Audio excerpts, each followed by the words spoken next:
2209. Sebenarnya, kalau bukan tentang kekuatan kekuasaan, aku juga bisa menyerang Dewa Utama, si sampah ini. Hesperos melanjutkan, namun, aku tidak dibatasi oleh kekuasaan di dunia kalian, sedangkan di dunia ini, aku justru menderita, oleh sebab itu aku tidak bisa menyerangnya.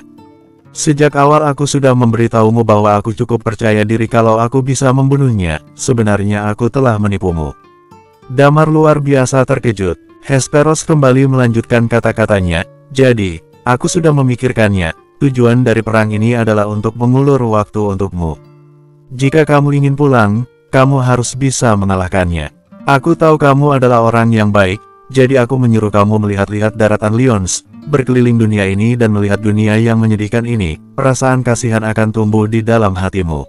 Setelah itu, dia bertanya sambil tersenyum ringan, kamu bagian dari Night Watcher, bukankah kamu akan membela ketidakadilan di seluruh dunia? Ya, selain janji untuk meneruskan amanah Hesperos dalam menyelamatkan dunianya ini. Hesperos juga sempat meminta dan memohon pada Damar agar Damar mau mendirikan organisasi Night Watcher di sini. Aku suka dengan duniamu, aku juga menyukai peradaban kalian. Hesperos melanjutkan, oleh sebab itu, aku juga akan senang jika bisa kembali ke sini, tapi sayangnya, ada saat di mana aku mau tidak mau harus mengorbankan diriku sendiri. Dewa Utama tidak akan melepaskanmu, kamu memiliki kekuatan Stargate di tubuhmu, begitu Dewa Utama menemukanmu, kamu akan mati, dan kita tidak akan memiliki kesempatan untuk melarikan diri. Jadi, aku berkelana di dunia ini, dan menyebarkan informasi bahwa orang-orang yang membenci Dewa Utama akan datang. Aku memberitahu mereka yang sebenarnya, aku memberitahu mereka kalau kami akan mengorbankan nyawa kami. Untuk mengulur waktu untukmu dan berjuang demi masa depan dunia kami ini. Patua pancing, berhenti. Damar berteriak, aku tidak butuh kamu yang mengulur waktu untukku. Aku akan kembali menempuh jalan yang sulit, dan aku tidak membutuhkan pengorbanan nyawamu. Kali ini, berbeda. Hesperos menjelaskan, aku harus membuat Dewa Utama tertidur untuk sementara waktu. Aku ingin membuat daratan makna ini masuk ke dalam kekacauan sebelum fajar. Damar, berjanjilah padaku, buatlah Night Watcher di dunia ini, bantu aku menciptakan dunia yang damai. Nyawaku adalah perhitungan terakhir bagimu. Hesperos tersenyum lebar dan menambahkan, kamu harus membenci Dewa Utama karena kematianku, dengan begitu, baru aku bisa tenang sepenuhnya. Damar tercengang, ekspresi wajah Dewa Utama sedikit berubah, dia tampaknya mulai sedikit ketakutan, dia berteriak, bunuh dia. Bunuh anak itu untukku, cepat. Hesperos menatap Dewa Utama dan berkata, kamu takut, panik, dan merasa terancam oleh seorang Dewa atas. Hahaha, setelah berkata begitu, tubuhnya perlahan-lahan melayang ke atas, lalu beberapa saat kemudian, alat pancing di tangannya itu bergetar. Sedetik berikutnya, lengan kanannya tiba-tiba meledak, berubah menjadi kabut darah yang tebal yang menyelimuti alat pancing itu. Dan pada saat yang sama, Hesperos bergumam, aku akan menyerahkan diriku pada kematian. Menyongsong, malaikat maut. Seulas senyum melengkung di sudut bibir Hesperos. Dia menoleh dan menatap Dewa Utama dengan ekspresi yang sangat tegas. Jika kamu menggunakan jurus ini, yang lain akan sulit untuk bisa selamat. Dewa Utama tersenyum mengejek dan bertanya, apa kamu benar-benar tidak mau hidup? Kamu takut? Hesperos menyahut dengan tenang, mati tinggal mati, aku tidak takut. Tak jauh dari sana, Hesperin menelan ludah. Hesperora sudah berlutut di tanah, lalu dia bergumam, kenapa kamu berbuat sampai sejauh ini? Tanya Hesperora. Tepat pada saat ini, sebuah sosok perlahan-lahan melayang, sosok itu adalah Fedra. Dia tertawa kencang, lalu langsung menyerbu ke arah jaring yang terbuat dari tali pancing itu. Pada saat yang sama dia berteriak, aku adalah peramal manusia Fedra, aku datang untuk membantumu. Selagi berkata seperti itu, dia langsung menerjang jaring itu. Ketika dia menabrak jaring tersebut, dalam sekejap, tubuhnya berubah menjadi kabut darah yang tebal, dan dia pun mati seketika. Dengan adanya pengorbanan, kekuatan jaring tersebut makin bertambah. Yang tersisa dari peramal manusia Fedra saat ini, hanyalah suara tawannya yang kencang. Pada saat yang sama, Sayori terbang perlahan-lahan dan berkata, aku pemilik 12 kekuasaan. Prajurit pedang, Sayori datang untuk membantumu. Sayori menerjang ke arah jaring itu, dan tubuhnya hancur seketika, berubah menjadi kabut darah, tanpa menyisakan tulang sedikit pun. Tidak, Damar bergidik ngeri. Ini bukan sesuatu yang ingin dia lihat, juga bukan apa yang ingin dia lindungi. Sebenarnya, dia tidak terlalu berhubungan dengan dunia ini. Pada dasarnya dia tidak butuh orang-orang ini berbuat sejauh ini. Tepat pada saat ini, sebuah sosok mulai melayang. Juvian berbalik badan dan menatap Damar. Senyum cerah menghiasi wajahnya. Kemudian dia terbang tinggi seraya berkata, "Nak, jangan merasa tertekan. Kami semua adalah orang yang sudah seharusnya mati miliaran tahun yang lalu. Bisa mengulur waktu selama beberapa saat saja sudah merupakan perbedaan yang bermanfaat." Selesai berkata begitu, dia berteriak, "Aku Juvian dari daratan Lyons, datang untuk membantu tetua Hesperos." Begitu suaranya terdengar, dia juga menerjang ke arah jaring tersebut. Orang-orang masuk ke jaring itu, jaring yang terbuat dari tali pancing itu mulai berubah jadi berlumuran darah. Namun, ini hanya permulaan. Satu demi satu orang-orang terbang ke atas langit. Jaring yang berlumuran darah tersebut mulai berubah warna menjadi merah. "Aku Hespermon dari Bintang Agung. Aku Raja Gunung Daratan Bersalju." Satu demi satu suara terus terdengar, dan satu demi satu orang hancur berlumuran darah. Ekspresi wajah Dewa Utama mulai membeku. Tepat pada saat ini, Dewa Utama kembali berteriak kencang, "Bunuh dia!" Melihat kejadian ini, Dewa Utama tidak bisa duduk diam. Orang-orang itu menyerbu jaring raksasa tersebut dan mereka benar-benar tewas. Orang yang bertarung dengan mereka jadi tidak ada kerjaan. Mereka mulai menyerbu ke arah Damar. Semua yang dilakukan Hesperos ini bertujuan mengulur waktu untuk Damar dan teman-temannya. Jika Damar mati, maka semua yang mereka lakukan akan sia-sia. Saat ini, Damar tidak memiliki kekuatan sedikit pun. Begitu dia mati, maka semua ini akan langsung berakhir. Wush! Tepat pada saat ini, di hadapan Damar, sebuah bayangan melintas. Dalam sekejap mata bisu muncul di depan Damar. Pada saat yang sama dia meregangkan kelima jarinya perlahan-lahan. Di kejauhan, Talia dan yang lainnya tampak terkejut dan langsung terbang menuju tempat bisu berada dengan cepat. Pada saat yang sama, Avires, Riven, Keeno, serta wanita bergaun merah itu muncul di kedua sisi bisu, sementara pasukannya yang lain. Pada saat ini mereka semua terbang tinggi ke langit. Flut, suara seruling mengalun merdu. Sedetik kemudian, sosok Irin melayang. Dia menarik Iman dan Titan, lalu melompat dan mendarat di sebelah bisu dan yang lainnya.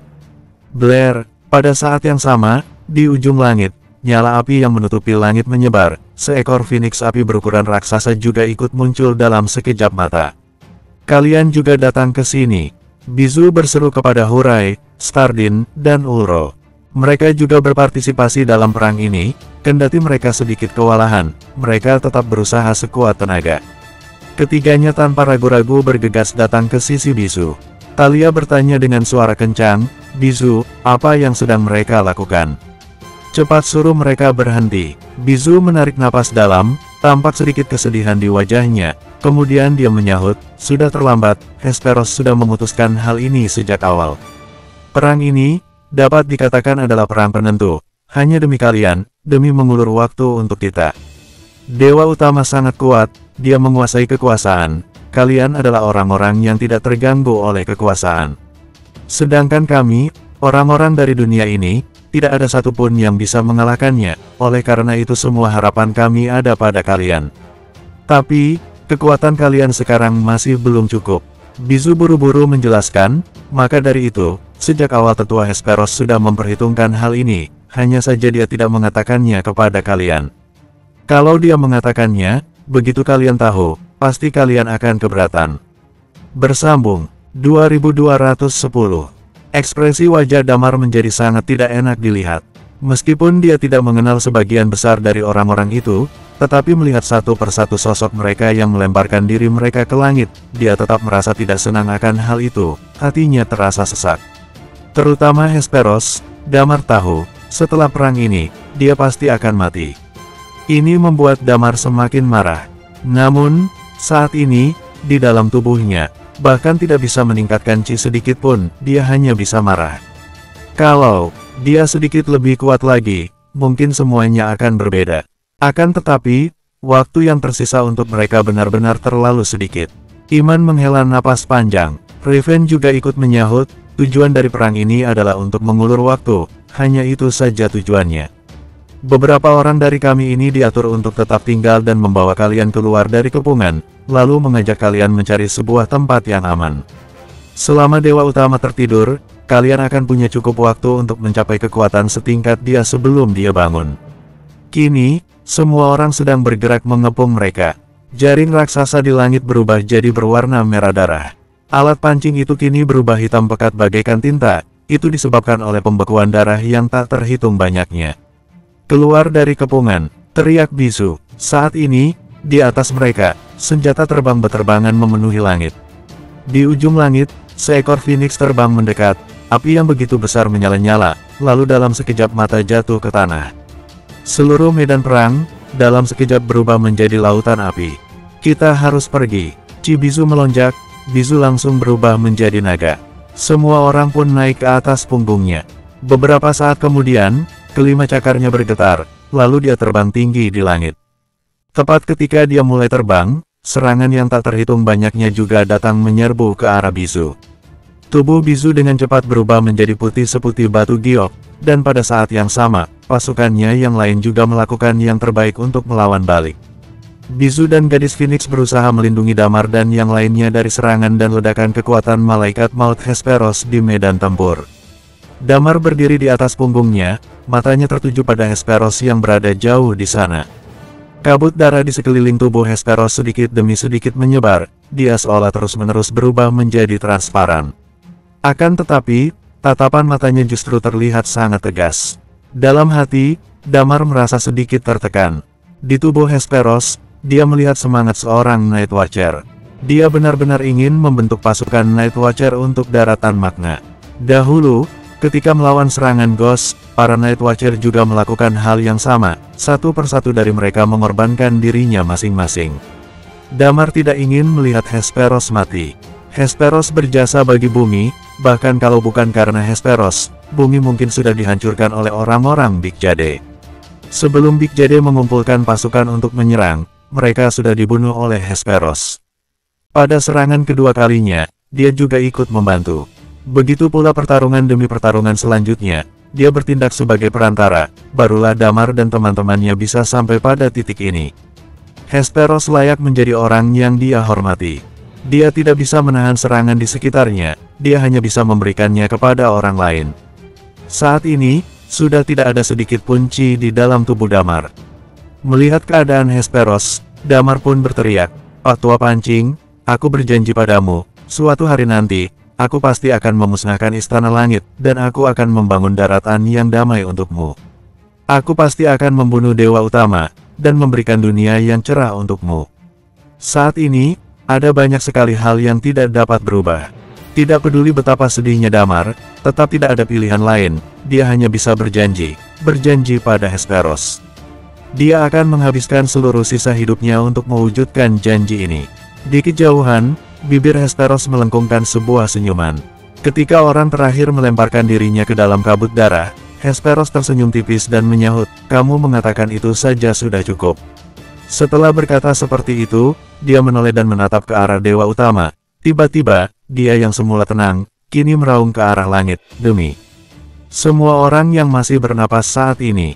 Seiring dengan kata-katanya yang terdengar, alat pancing itu tiba-tiba meledak, bahkan membuat tubuh Hesperos ikut berubah menjadi kabut darah.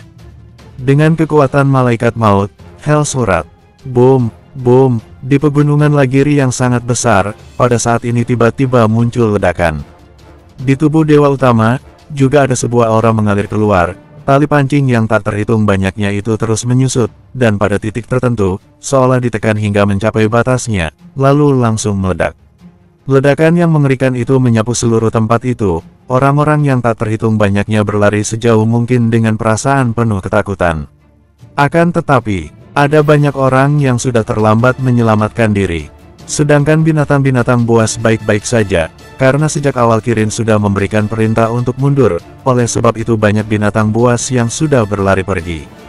Banyak sekali orang-orang dari Istana Langit yang tetap tinggal di sana langsung tewas oleh ledakan itu. Dan saat ini, begitu Phoenix terbang mendekat, Bizu seketika berubah menjadi orang biasa. Damar dan yang lainnya mendarat di punggung Phoenix. Phoenix tersebut melebarkan sayapnya, lalu dengan cepat terbang pergi menuju tempat yang jauh.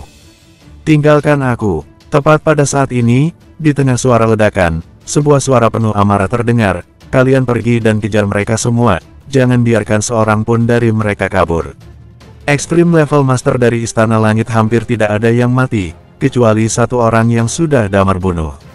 Agreya muncul dari tengah ledakan ini, kemudian dia menggertakkan gigi, dia berbalik badan dan melirik ke belakangnya, lalu berteriak kencang, kalian harus ikut denganku untuk mengejar mereka. Kejar sampai ke ujung dunia sekalipun, kita harus membunuh mereka. Agreya dan pasukannya mengejar dengan kecepatan tinggi. Dan di tempat yang jauh dari sana, di atas puncak sebuah gunung, seorang wanita yang datang dari daratan bersalju sedang berdiri dengan air mata yang terus mengalir. Dia seolah menyaksikan semua kejadian di sana dengan mata kepala sendiri.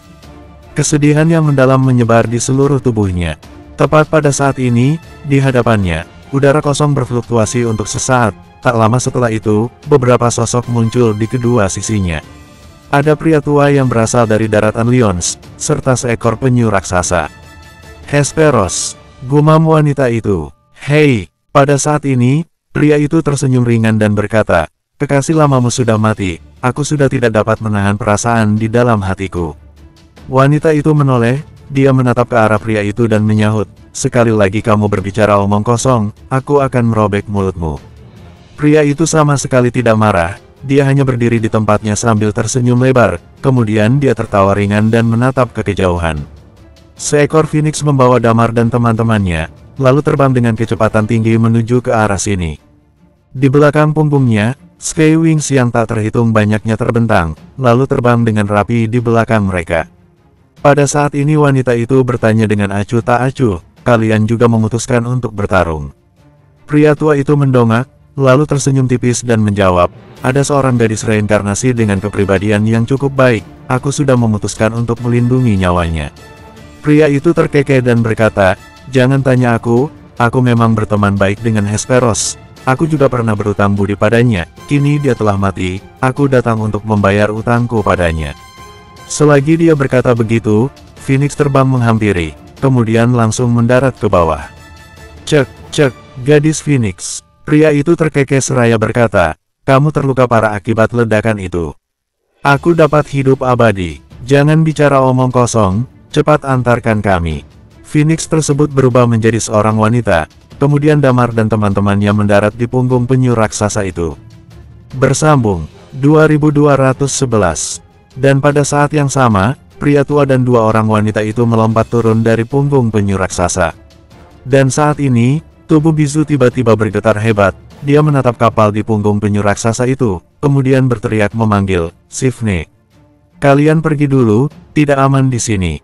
Ketika berbicara, sudut bibir pria itu berkedut sedikit, kemudian dia merentangkan satu tangannya.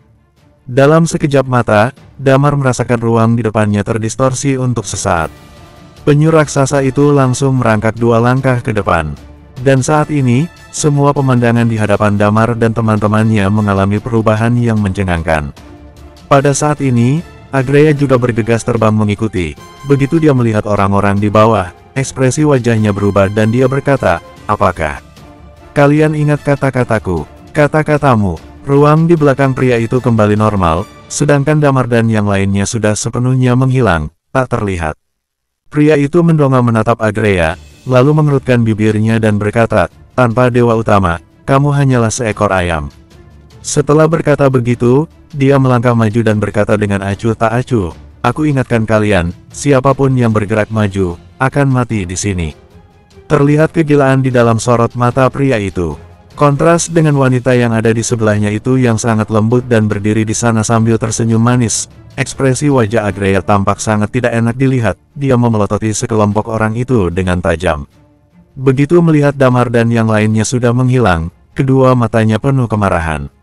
Kedua matanya menatap pria itu dengan tajam, kemudian dia berkata dengan marah, Sarba, kamu akan membayar perbuatanmu hari ini.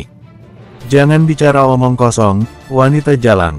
Sarba menyahut dengan tatapan tak suka, kalau mau bertarung, ayo bertarung. Kalau tidak bertarung, pergi saja dari hadapanku. Ekspresi wajah Agreya tampak benar-benar jelek.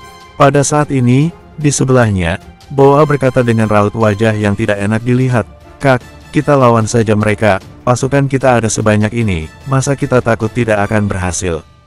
Tidak ada gunanya melawan mereka. Agreya menggertakkan gigi dan menyahut, dia sudah menggunakan karakteristik ruang, dia membuat Damar dan teman-temannya pergi. Lalu, apa yang harus kita lakukan? Tanya Boa dengan ekspresi wajah yang berubah.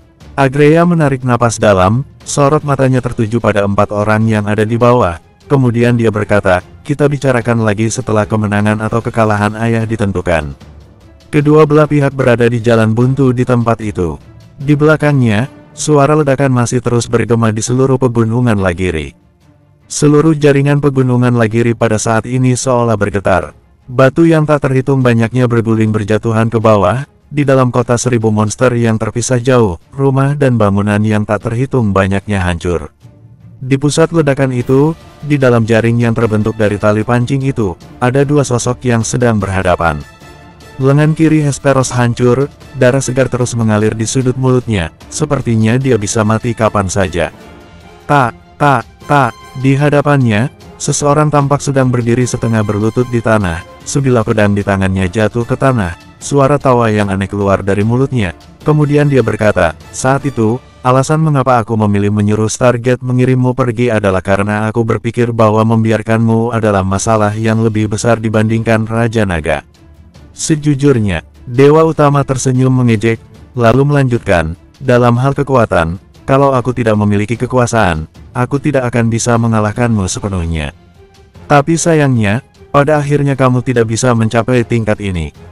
Di sudut bibir Hesperos, darah segar terus mengalir tanpa henti, dia menatap Dewa Utama yang ada di depannya, kemudian tertawa dan berkata, Dalman, jika ketika aku kembali kali ini, kamu tidak menggunakan kekuatan yang mendominasi dan mengubah dunia menjadi seperti ini, kalau dunia damai dan sejahtera di bawah kekuasaanmu, maka tidak akan jadi masalah. Waktu itu 12 kekuasaan besar saling menguji satu sama lain, tetapi karena batas dan perebutan kekuasaan, banyak pertarungan terbuka maupun tersembunyi di antara mereka. Hesperos melanjutkan, tetapi, kamu sekarang telah mengubah sebagian besar tempat menjadi neraka, sudah terlalu banyak darah di tanganmu, dan tak terhitung banyaknya anak kecil yang mati di tanganmu. Dewa Utama terkekeh, kemudian dia menyahut dengan acuh tak acuh, ini adalah kekuatan kekuasaan, aku ingin membuat dunia ini menjadi seperti apa, itu semua tergantung keinginanku, aku punya banyak waktu dan aku bisa bermain perlahan-lahan. Kamu, hanyalah pecundang, aku tahu kamu menaruh semua harapanmu pada bocah tulang naga itu. Dewa Utama tersenyum mengejek dan melanjutkan, akan tetapi, itu hanya akan menambah sedikit kesenangan di dalam hidupku yang masih panjang. Dewa Utama menambahkan dengan ringan, setelah Stargate diculik olehku pada saat itu, ada seseorang yang datang untuk menyelamatkannya, seorang Extreme Level Master Step 3, tapi dia langsung aku tebas. Aku hanya terpisah satu garis dari level yang legendaris itu, aku akui. Dia menyeka darah segar yang mengalir di sudut bibirnya, lalu melanjutkan, kali ini kamu sudah membuatku sedikit kesulitan dan aku akan tertidur lelap, tetapi mungkin saja, aku akan mendapat pencerahan, lalu bisa mencapai tingkat Nirvana Realm. Pada saat itu, dia tidak akan memiliki kesempatan. Dia memiliki kecepatan berkultivasi yang sangat cepat, kamu juga tahu, dia memenuhi semua syarat untuk mencapai Nirvana Realm. Hesperos melanjutkan kata-katanya dengan tenang, kamu akan mati. Aku percaya padanya, aku juga ingin menyerahkan masa depan daratan makna kepadanya. Ketika mengatakan kalimat terakhir, dia sudah amat sangat lemah. Di wajahnya, terukir seulas senyum tipis. Setelah itu, dia mendongak, memandang ke arah langit di atasnya. Cetar, petir dan kilat menyambar di langit, kemudian turun hujan darah. Perang ini tidak berlangsung lama, bahkan tidak selama perang di daratan Lyons. Perang di daratan Lyons sepertinya menghabiskan waktu hampir 1 hari penuh. Sedangkan perang ini berlangsung dengan sangat singkat, tetapi ahli bela diri tingkat dewa yang tewas tidak kalah banyak dari daratan Lyons. Satu persatu Extreme Level Master dan Dewa Atas mengorbankan diri mereka, demi mengulur waktu untuk Damar. Langit dan daratan dihantam badai, seolah akhir dari dunia sudah tiba. Terlalu banyak omong kosong. Dewa Utama melanjutkan dengan santai, kamu. Sudah saatnya kamu pergi. Wush. Hesperos yang melayang di udara, pada saat ini alat pancingnya juga terbang dan kembali ke bentuk asalnya. Seluruh tubuh Hesperos berlumuran darah, Dengan satu tangan yang tersisa, sudut bibirnya menunjukkan seulas senyum, kemudian dia perlahan-lahan jatuh ke tanah. Namun, matanya terus terbuka dengan begitu banyak ekspresi di dalam matanya. Ada harapan, kebingungan, tatapan terkejut, dan perasaan bebas. Ya, bebas. Dia menderita oleh rasa kesepian yang tak berujung di alam semesta Damar dan teman-temannya. Begitu kembali ke dunianya sendiri, dia kembali menderita oleh penderitaan tak berujung yang diakibatkan oleh dunianya yang berubah. Kematian. Beberapa orang takut pada kematian, tetapi bagi beberapa orang, kematian tidak terlalu menakutkan. Selama bertahun-tahun, mereka telah hidup cukup lama, terutama ketika ada beban di dalam hati mereka. Hesperos perlahan-lahan terjatuh. Sampai ketika napasnya perlahan-lahan berhenti, matanya seolah melihat tahun-tahun tanpa akhir, dan hal-hal yang layak untuk diingat terus bermunculan di dalam pikirannya. Beberapa saat kemudian, barulah dia bergumam, "Selamat tinggal. Semuanya, pengorbanan kalian akan sepadan." Begitu dia mengatakan ucapan perpisahan itu, napasnya pun berhenti. Boom! Saat ini, di langit, petir dan kilat menyambar di mana-mana. Di sisi lain, Dewa Utama mencengkeram dadanya yang terus terbatuk. Kemudian suaranya terdengar berkata, "Orang-orang Istana Langit, segera kembali ke Istana Langit." Seiring dengan kata-katanya yang bergema, perang ini pun berakhir. Di punggungnya, Skywings terbentang, kemudian dia terbang tinggi dan menghilang di garis cakrawala. Dampak dari ledakan itu masih terus berlanjut, terus merusak pegunungan Lagiri dan sekitarnya. Bersambung, 2212. Di kejauhan, di sebuah tempat yang antah berantah, penyu raksasa membawa Damar dan teman-temannya datang ke tempat ini. Damar dan yang lainnya tidak tahu ini ada di mana. Mereka juga tidak tahu sebenarnya seberapa jauh jarak tempat ini dengan pegunungan Lagiri. Namun, pada saat ini, tiba-tiba suara petir menggelegar di langit. Hujan darah turun dengan deras, membasahi tanah dan langit dengan kesedihan. Perasaan sedih tumbuh di hati Damar. "Tetua Hesperos." Damar terus bergumam, kemudian dia kembali mendongak dan menatap ke dalam kehampaan. Di dalam pikirannya, adegan ketika dia pertama kali bertemu dengan Hesperos seketika muncul. Sebuah kapal, seorang pria tua, dan sebuah alat pancing. Pria tua itu sedang memancing di langit berbintang. Adegan demi adegan berkelebat di dalam pikiran Damar, dan di matanya ada air mata yang menggenang. Para wanita di sebelahnya, Thalia dan Lilia juga tidak dapat menahan kesedihan mereka. Air mata mengalir di wajah keduanya. Hurai menghela napas panjang, kemudian tersenyum getir dan berkata, "Aku tidak menyangka kalau dia akan berakhir dengan cara seperti ini." Hesperos. Dia dahulu adalah ahli bela diri tingkat dewa yang paling aneh di alam semesta mereka. Saat itu, dia selalu seri ketika bertarung dengan siapapun. Ada banyak sekali pertentangan antara mereka sebagai ahli bela diri tingkat dewa yang lama dengan Hesperos. Walaupun begitu, dia tidak pernah menyinggung siapapun. Dia juga sepertinya berteman baik dengan semua orang. Sampai Damar muncul, barulah perlahan-lahan dia mulai bertarung dengan orang lain. Iman menarik napas dalam-dalam, lalu menyahut, "Jangan dipikirkan lagi. Kalau kalian sedih sekali, ingatlah janji kalian kepadanya. Ingatlah kesedihan ini di dalam hati. Kemudian, suatu hari nanti, kita balaskan dendamnya." Damar menahan air matanya. Dia tidak lagi membiarkan air matanya menetes. Dia hanya bisa mendongakkan kepalanya, menatap langit. Saat ini, dia merasakan kekuatan bintang itu mengalir di dalam tubuhnya, seolah-olah dia terhubung dengan tempat tertentu di atas langit. Kemudian kekuatan bintang ini perlahan-lahan mulai menyebar dan masuk ke dalam seluruh organnya, dan terintegrasi dengan tubuhnya. Akan tetapi, saat ini, Damar benar-benar dipenuhi dengan kesedihan yang tidak dapat dia pahami. Pada saat ini, Riven menarik napas dalam. Dia berjalan ke sisi Damar, lalu meletakkan tangannya di bahu Damar dan berkata, "Nak, jangan terlalu banyak dipikirkan, jalan ini adalah jalan yang diberikan oleh Tetua Hesperos dan yang lainnya untuk kalian. Dewa Utama pasti tidak akan melepaskan kalian semudah ini." Setelah berbicara sampai sini, Riven pun menambahkan, "Sekarang kita harus segera mencari tempat yang cukup aman, tempat yang tidak dapat dijangkau oleh Istana Langit." Pada saat ini, Iman bertanya, "Kita akan pergi kemana?" Sekarang ada beberapa pilihan. Riven menarik napas dalam-dalam, lalu melanjutkan, "Pergi ke daratan Lyons atau ke daratan Lotsok. Atau pergi ke ujung barat. Bukankah tempat-tempat itu adalah tempat yang berbahaya?" Iman bertanya dengan alis berkerut.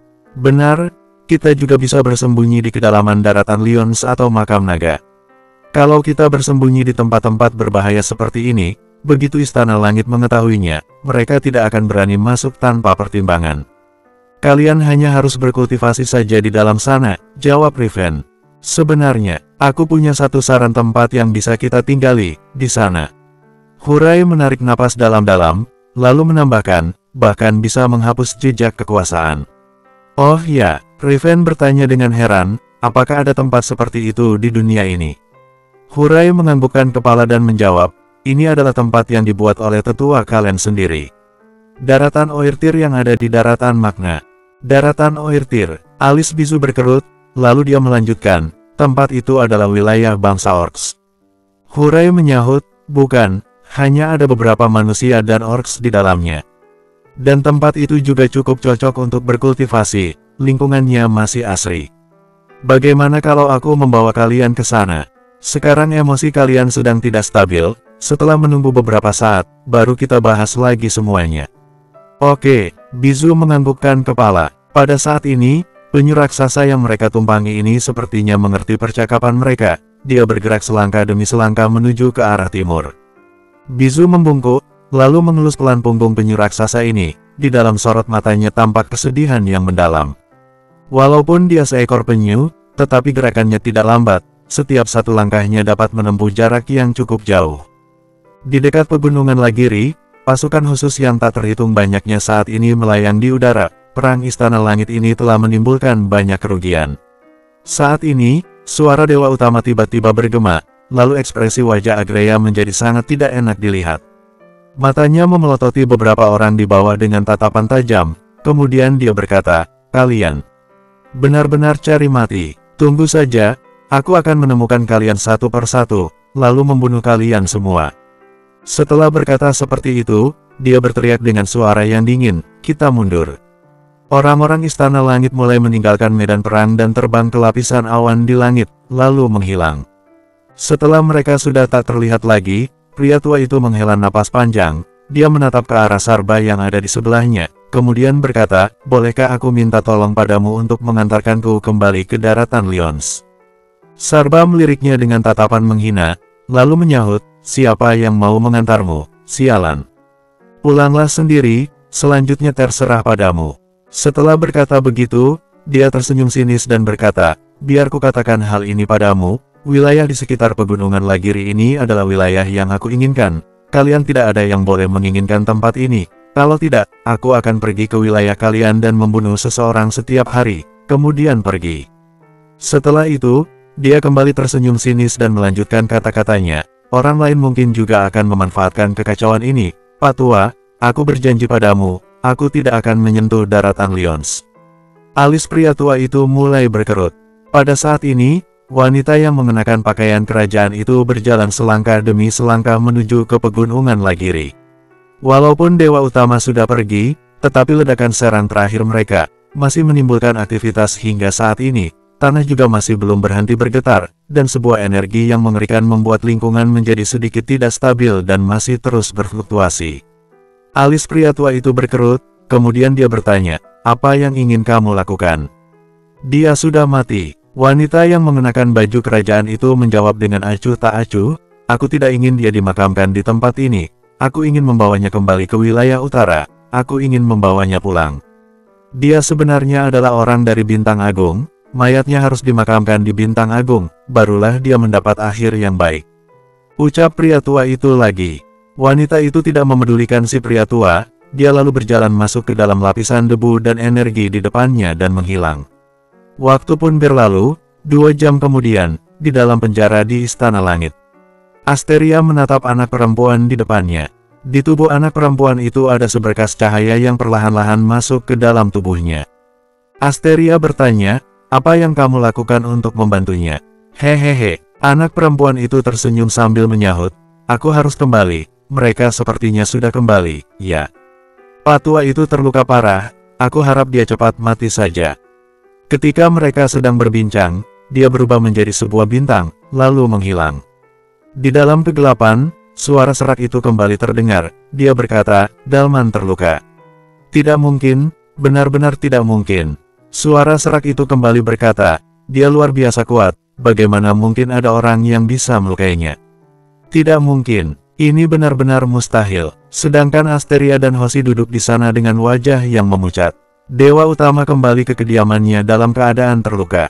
Bukankah ini artinya perang sudah berakhir? Apakah benar sudah berakhir? Atau perang yang sebenarnya baru dimulai? Bersambung 2213. Dewa utama kembali dengan selamat, walaupun terluka, tetapi dia tidak mati. Lalu apa yang terjadi pada Damar dan teman-temannya? Memikirkan semua ini, air muka keduanya berubah pucat. Harapan mereka semua ada di pundak Damar, tetapi sekarang, mereka mau tidak mau jadi memikirkan keselamatan Damar. Dan pada saat yang sama, di depan gua di Istana Langit, seseorang tiba-tiba masuk ke dalam gua, lalu pintu besar gua seketika menutup.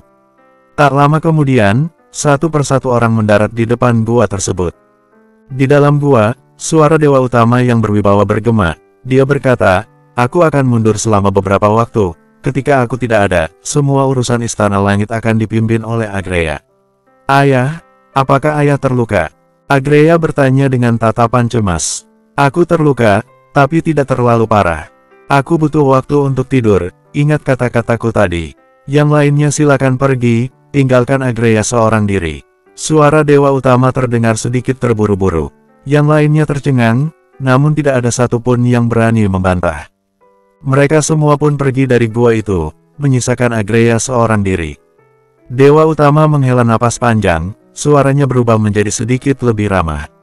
Agreya, kamu harus ingat baik-baik kata-kataku selanjutnya. Hesperos si brengsek ini sudah pernah tinggal di dua dunia, dia tinggal di sana cukup lama. Kekuatan kekuasaan milikku ternyata tidak berpengaruh besar pada yang lainnya, dan dia sudah sangat dekat dengan tingkat Nirvana Realm. Dalam perang ini, luka yang kudapat bukan luka ringan, selain itu, aku terluka oleh karakteristik Hesperos. Aku harus tidur selama beberapa waktu. Berapa lama waktu yang aku butuhkan, aku juga tidak tahu. Dewa utama menarik napas dalam-dalam setelah menjelaskan. Ekspresi wajah Agreya sedikit berubah, sorot matanya berubah kosong. Aku tahu apa yang sedang kamu pikirkan. Dewa utama bergumam, rencana abadi kita tidak boleh dibatalkan karena keberadaan anak itu. Sebenarnya, aku juga merasakan kekhawatiran ini, anak ini tidak boleh dibiarkan. Ayah, Agreya menghela napas panjang, lalu berkata, masalahnya saat ini bukan tentang anak itu, melainkan orang-orang yang bersembunyi itu. Aku takut mereka akan muncul, sebelumnya karena keberadaan ayah, mereka hanya bisa bersembunyi, tetapi daratan makna akan kacau balau, biarkan dia kacau untuk sementara. Aku juga menyadari sesuatu dari perang ini, ternyata benar. Perang besar yang mempertaruhkan hidup dan mati seperti ini adalah yang berkontribusi paling besar untuk kultivasi. Dewa utama bergumam, mungkin setelah aku tidur, kemampuanku akan meningkat dan bisa mencapai tingkat Nirvana Realm. Setelah itu, dia menarik napas dalam-dalam dan melanjutkan, pada saat itu, aku bisa memberikan kekuasaanku ke tanganmu, semuanya. 12 kekuasaan sekaligus. Agreya tercengang, kemudian dia menyahut. Aku tidak tertarik sedikit pun pada kekuasaan. Di hadapanku, kamu tidak perlu berpura-pura. Kamu adalah orang yang paling aku percaya di Istana Langit. Jadi, untuk selanjutnya, daratan makna akan kacau, biarkan saja dia kacau. Orang-orang yang bersembunyi akan keluar, biarkan saja mereka keluar. Tunggu sampai aku bangun dari tidurku, baru kita habisi mereka semua satu persatu, sahut Dewa Utama. Tetapi, aku sangat takut pada orang yang bertarung di perang ini, mereka benar-benar tidak dapat ditahan dengan kekuasaan, kecepatan perkembangan mereka juga cukup mengerikan. Bahkan Hesperos mengorbankan nyawanya untuk mempertaruhkan masa depan dunia ini di tangan anak itu, kelihatannya dia bukan lawan yang mudah. Patua yang bertarung melawanku hanya berusia 100 tahun lebih, jika kamu bisa menangkis tebasan pedangnya, aku rasa dia juga akan terluka. Dewa Utama menarik napas dalam-dalam, lalu berkata, kalau aku tidak salah tebak, orang itu berjalan di dao kekacauan yang hanya ada dalam legenda itu. Termasuk semuanya. Setelah berkata sampai sini, dia berkata dengan suara yang menjadi lebih mendesak, maka dari itu, orang ini tidak bisa dibiarkan. Dia menarik napas dalam-dalam, lalu kembali berkata, kamu duduk bersila di sini, ketika aku tertidur, aku akan memberimu 5 kekuasaan. Hah, ekspresi wajah Agreya berubah. Kemudian dia bergumam, 5 kekuasaan, aku. Dewa Utama menjelaskan, begitu aku bangun, kalau tidak mencapai Nirvana Realm, aku akan mengambilnya kembali. Kalau aku mencapai tingkat itu, 7 kekuasaan yang tersisa, juga akan aku berikan kepadamu. Agreya mengangguk seraya menyahut, baik, Yang Mulia. Aku akan memberikan kepadamu 5 kekuasaan, yaitu kekuasaan karma, kekuasaan tunduk, kekuasaan kearifan, kekuasaan penghakiman, dan kekuasaan perang. Suara Dewa Utama kembali bergema, dan untuk selanjutnya, kamu tidak perlu ikut campur terhadap semua perubahan di daratan magna, kecuali mereka bersatu untuk menyerang Istana Langit. Lalu, bagaimana dengan semua kekuatan kepercayaanmu? Sahut Agreya dengan ekspresi yang sedikit berubah. Semua baik-baik saja, aku tidak akan tidur dalam waktu lama.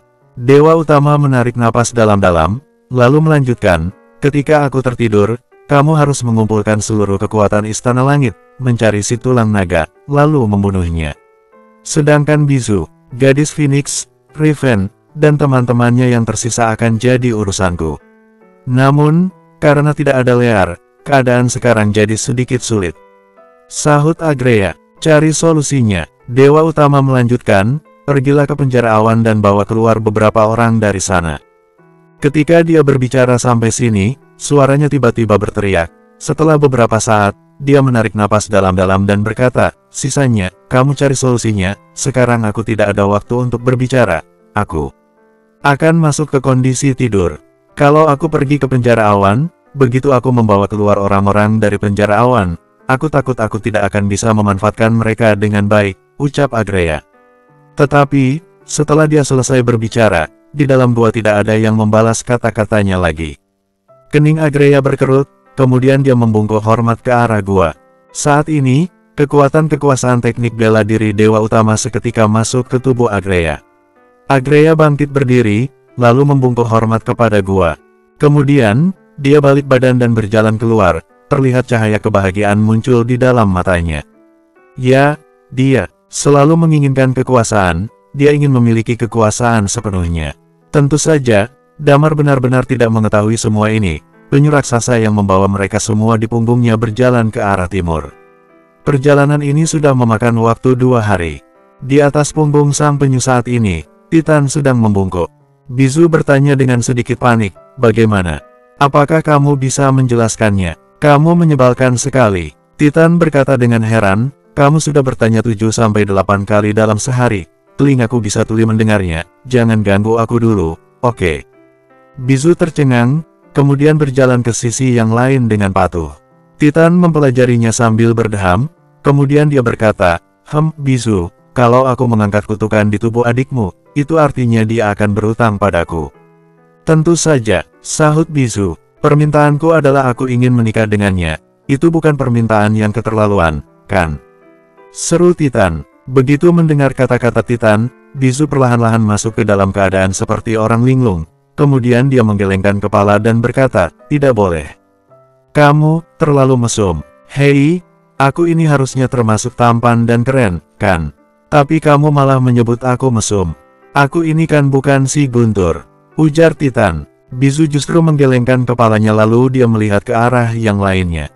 Di sisi yang lain, Damar sedang duduk di tangga di depan prasasti sambil memikirkan sesuatu. Lilia duduk di sebelah Damar, 2 hari telah berlalu. Chi milik Damar juga sudah mulai pulih kembali.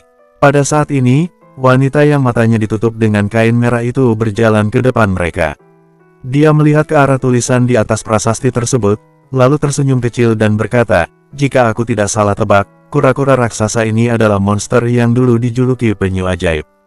Menurut rumor, dia sudah hidup untuk waktu yang tidak terhitung jumlahnya, mengikuti klan naga melewati satu persatu generasi demi generasi. Sejak kelahiran anggota klan naga yang paling pertama, penyu ajaib ini sudah mengikutinya. Bersambung, 2214. Hanya saja, selama bertahun-tahun lamanya, aku awalnya mengira dia sudah mati ketika peperangan terakhir antara Istana Langit dan klan naga dulu, tidak disangka ternyata dia masih hidup. Ini termasuk sebuah fosil yang benar-benar masih hidup. Wanita dengan kain merah itu berkata. Pada saat ini, Bizu berjalan mendekat. Dia perlahan-lahan membelai punggung kura-kura raksasa ini dengan lembut. Bagian punggung dari penyu ajaib yang raksasa ini sangatlah besar.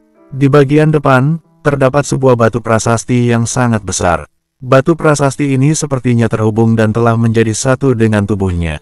Itu memang benar. Bizu tiba-tiba membuka mulut dan berkata, penyu ajaib merupakan penjaga klan naga kami.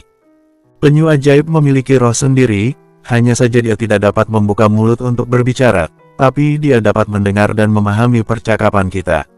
Dia juga tidak memiliki kemampuan untuk menyerang, tapi pertahanan miliknya adalah yang paling tak tertandingi. Selain itu umurnya juga tidak terbatas. Ujar Bizu, pada peperangan waktu itu, dia memang benar telah menghilang. Aku tidak dapat menemukan jasadnya. Aku mengira dia tertidur lelap di bawah laut sana. Tapi tidak sangka ternyata dia justru menemukan adik perempuanku. Meskipun dia adalah kura-kura, tapi kecepatannya sangatlah tak tertandingi. Terutama ketika dia berada di dalam laut. Ujar Bizu sambil tersenyum kecil. Wanita dengan kain merah yang mengikat matanya itu merenung sejenak kemudian berkata, menurut rumornya, ketika kura-kura dewa ini muncul di dunia pertama kalinya, dia sudah membawa prasasti ini di punggungnya dan seni bela diri klan naga. Beberapa teknik bela diri dari klan naga adalah teknik yang dipelajari dengan pencerahan dari prasasti ini. Tidak tahu apakah rumor itu benar atau tidak. Bizu menganggukkan kepalanya. Dia melihat ke arah Damar lalu berkata, prasasti ini disebut sebagai prasasti langit. Memang benar dari prasasti ini bisa mendapatkan sedikit pencerahan. Kakak laki-lakiku juga mendapatkan pencerahan dari prasasti ini kemudian menciptakan Tribarbarian Slash. Hanya saja, ini juga hanya sebuah legenda, karena setelah bertahun-tahun yang tidak terhitung jumlahnya, orang yang mendapat keuntungan dari batu ini jumlahnya sangatlah sedikit. Kakak laki-lakiku sebenarnya juga mungkin menciptakannya sendiri. Tentu saja, perjalanan ke timur kali ini pasti akan membutuhkan waktu yang tidak sedikit. Bagaimanapun, Sarba sudah tidak ada, sehingga tidak dapat membuat kita teleportasi ataupun dapat langsung tiba. Karena itu kita hanya bisa bergerak maju secara perlahan-lahan. Ujar Bizu, kalian juga dapat mencoba untuk mencari pencerahan dari batu ini. Setelah mendengar sampai di sini, Damar menghela napas panjang, kemudian dia berdiri. Dia bermaksud untuk melihat-lihat sejenak. Dirinya yang sekarang ini, sama sekali tidak ingin melewatkan satupun kesempatan yang dapat digunakan untuk meningkatkan kekuatannya. Menurut kalian, harus memiliki kemampuan seperti apa baru dapat membunuh dewa utama? Sambil melihat-lihat, Damar sambil menolehkan kepalanya ke arah Bizu. Bizu menarik napas dalam-dalam dan berkata, aku akui bahwa aku sudah mencapai tingkat ekstrim level yang melebihi tingkat dewa, tapi aku merasa, aku tidak akan dapat menang melawan dewa utama. Mungkin saja, jika ingin menang melawan dia, benar-benar harus mencapai tingkatan yang ada dalam legenda itu, tingkat Nirvana Realm. Atau mungkin harus sangat mendekati tingkat itu baru memiliki kesempatan. Nirvana Realm ya jadinya. Damar bergumam mengatakan ini dengan suara perlahan, kemudian dia melihat ke arah Bizu dan berkata, omong-omong, apakah kartu berwarna abu-abu itu masih ada? Bizu menganggukkan kepalanya. Beberapa waktu ini, hati mereka semua terfokus pada pertempuran di pegunungan Lagiri, bahkan sudah melupakan tentang pesan apa yang ditinggalkan dalam kartu berwarna abu-abu itu. Setelah mengatakan itu, Bizu mengeluarkan kartu itu. Damar mengambil kartu tersebut dan berjalan ke arah Hurai yang tidak jauh dari mereka. Hurai tadi sembarangan mencari sebuah tempat yang nyaman dan duduk di sana sendirian. Tampaknya dia sedang meneliti dengan berhati-hati pertempuran pegunungan Lagiri ini dan memahami pencerahan darinya. Setelah Damar berjalan sampai ke sampingnya, dia seperti dapat menyadarinya kemudian dia membuka kedua matanya, melihat ke arah Damar dan bertanya, ada urusan apa?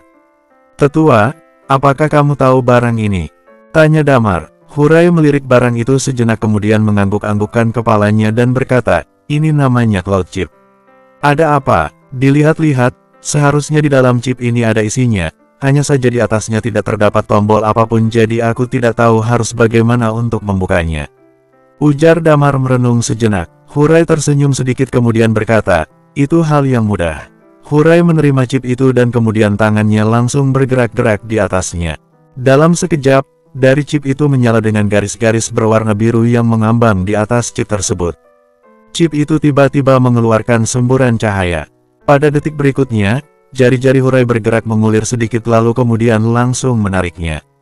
Pada saat ini, gambar yang ada di atas chip itu tiba-tiba langsung ditarik oleh dia. Selanjutnya, di depan mereka semua, sebuah layar penghalang berwarna biru melayang di sana. Barang apa ini? Pada saat ini, Bizu dan yang lainnya juga menjadi tertarik pada barang itu. Mereka semua langsung mendekat dan melihat adegan barusan dengan rasa penasaran. Di dunia ini, mereka masih termasuk berada di peradaban tingkat ketiga.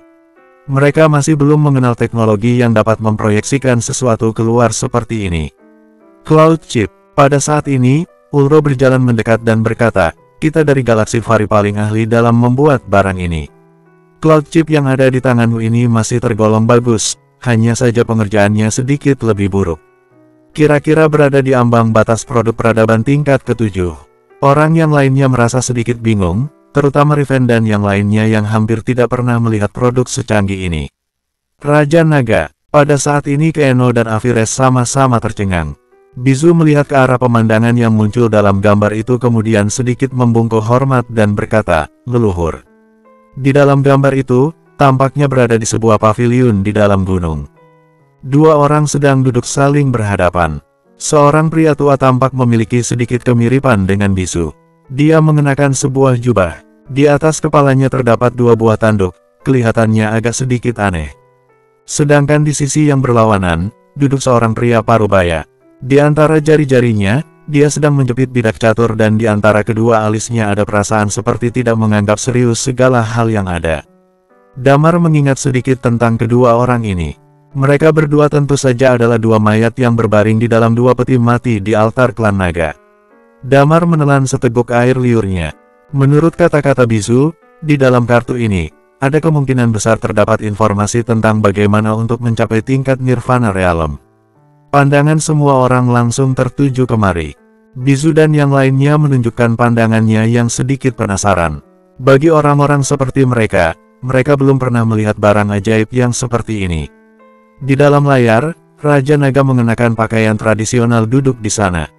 Sambil bermain catur, dia sambil tertawa senang lalu bertanya, "Farley, apa yang disebut dengan Dao?" Ketika Hurai mendengar kata-kata itu, raut wajahnya sedikit berubah. "Farley. Apakah tetua pernah mendengar nama ini?" tanya Damar. "Ya," ujar Hurai sambil menganggukkan kepala. "Ketika aku dan Radin berada di daratan Temis, kami pernah melihat sebuah nama di daratan Temis. Pada saat itu, juga terdapat warisan darinya, hanya saja Dao yang dilatih oleh orang ini tidak begitu membantu aku dan Radin. Selain itu, Dao miliknya sangat sulit dipahami dan tidak jelas, tapi jika dilihat lagi sekarang ini, dia sudah menempuh perjalanan yang sangat jauh di jalan teknik bela diri miliknya. Daratan Temis memang memiliki warisan-warisan teknik bela diri. Teknik bela diri Damar dapat menjadi tingkat dewa juga karena mendapat pencerahan di daratan Temis, sehingga kemudian dia berhasil memasuki jajaran tingkat dewa." Farley tersenyum sedikit, dia mengangkat pion yang berwarna putih lalu berkata sambil tersenyum sedikit, "Hanya ada dua jenis." Bersambung 2215. Oh ya, suara leluhur klan naga terdengar keluar lalu bertanya, "Apa saja?" Yang pertama adalah kekuatan hukum yang mematuhi hukum langit dan sebuah planet, dan yang kedua adalah yang menentang hukum langit dan tanah. Farley tersenyum sedikit kemudian berkata, "Kamu adalah yang pertama dan aku adalah yang kedua. Menentang hukum langit dan tanah, tidak dapat diterima baik di langit maupun di tanah." Leluhur klan naga meletakkan pion miliknya kemudian berkata sambil tersenyum, "Mematuhi hukum langit dan tanah, itu hanya menjadi bidak catur langit dan tanah. Di langit dan tanah memiliki roh, karena itu pada akhirnya tidak dapat menembus batas," ujar Farley sambil tersenyum kecil. Meskipun langit dan tanah memiliki roh, tapi mematuhi hukum langit dan tanah juga dapat mengambil alih langit dan tanah. Leluhur klan naga menggerakkan pionnya lagi. Menentang hukum langit dan tanah memiliki kemampuan untuk melompat keluar dari kekuatan hukum, termasuk juga mengatur langit dan tanah, dan dapat mencapai tingkat Nirvana Realm. Ujar Farley sambil tersenyum lagi, selangkah demi selangkah, pondasi akan yang lebih kokoh, dapat melompat keluar dari hukum langit dan tanah dan tidak terbatasi oleh apapun. Leluhur klan naga terdiam, dan sepertinya sedang tenggelam dalam pikirannya sendiri untuk sementara waktu. Setelah beberapa saat kemudian, dia baru bertanya, "Apakah Nirvana Realm dapat dicapai?" "Ya, benar, Nirvana Realm dapat dicapai," ujar Farley. "Dalam 3 tahun, tidak lebih dari 5 tahun, aku pasti akan mencapai ranah ini." Apa yang dimaksud dengan Nirvana Realm? Leluhur klan naga bertanya sekali lagi. Nirvana Realm disebut sebagai pengontrol, sebagai ajaran yang melampaui segala, sebagai ajaran yang abadi, sebagai orang yang membuat aturan. Ujar Farley dengan nada suara yang tenang lalu melanjutkan, aku dapat merasakan betapa misteriusnya ranah ini. Dia melampaui kekuatan hukum alam semesta dan juga melampaui aturan. Menentang hukum langit dan tanah, dapat mencapai Nirvana Realm. Leluhur klan naga bergumam sekali lagi. Setelah beberapa saat, dia menundukkan kepalanya dan melihat ke arah papan catur mereka lalu berkata, aku kalah. Kemudian dia berdiri dari tempat dia duduk, kemudian berjalan sampai ke dalam paviliun dan berdiri di sana. Matanya memandang ke arah luar dan berkata, tidak mencapai tingkat Nirvana Realm, pada akhirnya hanya menjadi bidak langit dan tanah, tidak dapat melampaui papan catur itu. Kira-kira akan seperti apa ranah yang bernama Nirvana Realm ini? Sebentar lagi, aku akan segera mencapainya. Farley terus duduk di sana. Wajahnya menunjukkan ekspresi bagaikan seorang pemberontak dan gegabah. Isi yang direkam di dalam chip tersebut terbatas. Hanya mencatat sedikit tentang diskusi mereka berdua mengenai Dao. Hal yang terkait dengan Nirvana Realm, juga hanya apa yang mereka diskusikan di awal-awal saja. Tapi hal ini juga membawa banyak kejutan bagi Damar dan yang lainnya. Nirvana Realm disebut sebagai pengontrol, sebagai melampaui segala, sebagai keabadian. Sedangkan menurut pembicaraan mereka dan pandangan mereka, terdapat dua buah cara, yang keduanya dapat mencapai Nirvana Realm. Metode yang pertama adalah mematuhi hukum langit dan tanah, menyesuaikan diri dengan jalan langit. Jika disimpulkan menurut argumen satu ini, pada akhirnya, mereka dapat mengendalikan kekuatan hukum alam semesta, lepas dari kekuatan hukum alam semesta, tidak lagi mendapat batasan dari kekuatan hukum, dan tidak akan lagi mendapatkan bahaya diri mereka tercemar. Bahkan, dapat membuat aturan alam semesta. Metode yang kedua adalah menentang hukum langit dan tanah. Tapi Damar juga tidak tahu mengenai jalan ini. Bagaimanapun dia masih belum mencapai tingkat ekstrim level. Jalan setelah itu barulah jalan menuju ke tingkat Nirvana Realm. Setelah keduanya membicarakannya untuk waktu yang sangat lama, layar cahaya berwarna biru itu tiba-tiba mengalami sedikit perubahan. Tidak berapa lama kemudian, muncul gambar ketika berada di sebuah loteng. Kedua orang masih tetap saja duduk saling berhadapan satu sama lain dan tampaknya sedang minum anggur. Leluhur klan naga melihat ke arah orang yang berada di depannya. Dengan bersemangat bertanya, kamu sudah mencapai tingkat Nirvana Realm? Ya, sudah. Jawab Farley sambil tersenyum. Bagaimana cara untuk mencapainya? Tanya leluhur klan naga dengan sangat antusias. Aku meminjam 12 buah kekuatan kekuasaan dan menggabungkan dalam satu tubuh, tapi masih tetap saja tidak bisa melangkah melewatinya. Aku juga tidak tahu. Pokoknya dengan secara alami langsung membawaku menuju ke jalan ini. Hanya saja aku justru merasa kamu masih memiliki beberapa kekurangan. Ujar Farley lalu melanjutkan, mungkin saja, kamu seharusnya melewati Stargate, dan pergi mengunjungi dunia kita di seberang sana dan keliling-keliling. Kenapa begitu? Tanya leluhur klan naga. Setelah memahami dan merasakan dua kekuatan hukum alam semesta yang berbeda, maka kamu dapat menyentuh pintu masuk menuju tingkat Nirvana Realm. Ujar Farley. Raut wajah leluhur klan naga perlahan-lahan berubah dan berkata, berhubung kamu sudah mencapai tingkat Nirvana Realm, apakah kamu bisa membagikan beberapa tips dan syaratnya? Aku ingin meninggalkannya untuk keturunan-keturunanku. Farley tersenyum kecil kemudian berkata, tentu saja boleh. Mata leluhur klan naga langsung bersinar sedikit dan berkata, kalau begitu, coba kamu katakan. Aku ingin mendengarkannya. Ini adalah pencerahan yang aku dapati sendiri. Aku juga tidak tahu apakah cara ini benar atau tidak. Totalnya ada 3 syarat yang perlu dilakukan. Farley menarik napas dalam-dalam dan berkata, karakteristik unik. Ini adalah syarat yang paling pertama. Mereka yang tidak pernah memilikinya, pasti tidak dapat mencapai ranah Nirvana Realm. Lalu selanjutnya adalah melewati 2 dunia. Ini adalah syarat untuk dapat membentuk jembatan Nirvana Realm. Kedua jenis kekuatan hukum dapat saling beradaptasi satu sama lain. Kalau begitu, bagaimana yang ketiga? Leluhur klan naga bertanya lagi. Yang ketiga adalah hati Dao. Leluhur klan naga bertanya, hati Dao. Apa maksudnya? Hati Dao yang teguh, baru dapat berbuah. Ujar Farley lagi. Setelah itu, mereka berdua lagi-lagi membahas beberapa hal. Setelah mendengar sampai di sini, Damar merasa sedikit terkejut. Ini adalah syarat-syarat yang dapat disimpulkan oleh seseorang yang telah mencapai tingkat Nirvana Realm. Semua orang tidak dapat menahan diri untuk memandang ke arah Damar dan yang lainnya. Selain dari syarat hati Dao, untuk syarat yang lainnya, Damar hampir dapat memenuhi sepenuhnya. Adapun cara untuk mencapai ambang pintu tingkat Nirvana Realm, juga telah disebutkan, antara mengumpulkan 12 buah kekuatan kekuasaan, atau menentang hukum langit dan tanah. Sedangkan jika berada di alam semesta Damar dan yang lainnya berasal itu, yang disebut dengan kekuatan kekuasaan, mungkin tidak hanya terbatas pada angka 12 saja, tetapi termasuk dengan semua kekuatan kekuasaan 8 planet utama. Di dunia Damar dan yang lainnya itu, kekuatan kekuasaan itu tersebar-sebar. Sangat berbeda dengan yang ada di daratan makna dalam alam semesta ini. Jika melihat menurut catatan dalam chip ini, jika Damar dan yang lainnya ingin mencapai tingkat Nirvana Realm, hanya ada satu jalan yang dapat ditempuh, yaitu dengan menantang hukum langit dan tanah. Pada saat ini, Bizu melihat ke arah Damar dan berkata, menurut legenda, dikatakan bahwa mereka yang telah mencapai tingkat Nirvana Realm, akan memiliki kehidupan yang sama dengan langit dan tanah. Selama langit dan tanah tidak mati, maka mereka juga tidak akan pernah mati. Begitu mendengar kata-kata ini, raut wajah Damar sedikit berubah lalu berkata, tapi tubuh mayat dari orang bernama Farley ini berbaring di tanah leluhur klan naga kalian. Bagaimana dia bisa mati? Bizu menggelengkan kepalanya dan berkata, aku juga tidak tahu dengan jelas. Mungkin, dia masih belum mencapainya, hanya keliru dan mengira dia telah mencapainya. Atau mungkin saja, sebenarnya di dunia ini, ada orang di tingkat Nirvana Realm juga yang berhasil membunuh dia. Mungkin juga ada seseorang yang diam-diam menyaksikan semua yang telah terjadi. Setelah mendengar ini, dalam hati semua orang, mendadak muncul suatu perasaan yang mengerikan. Bersambung.